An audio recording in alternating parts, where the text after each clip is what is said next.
कंदकोट खां अब्दुल ख़ालिक चाचड़ जी रिपोर्ट मुताबिक़ कंदकोट वापारनि खां भत्ताखोरी ऐं ज़िले में वधंदड़ बदअमनी ख़िलाफ़ ऑल पार्टीज़ मूवमेंट जे सॾ ते एहतिजाजी मुज़ाहिरो कयो वियो। मुज़ाहिरीन प्रेस क्लब खां वठी घंटाघर चौक ताईं रैली कढी वई। ऑडियो वायरल थियण जे बावजूदि बस वारनि नोटिस न वरितो।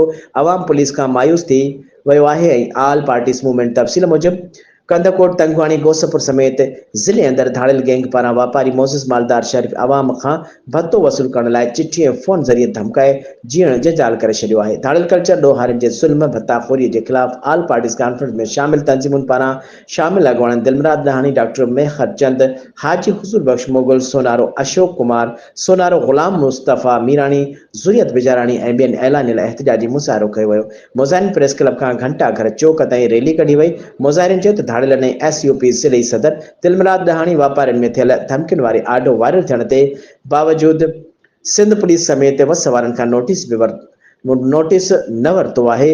धाड़ियलनि जूं धमकियूं ॾियण जे ते हिंदू वापारियुनि में ख़ौफ़ ऐं हिरास पैदा थियल आहे।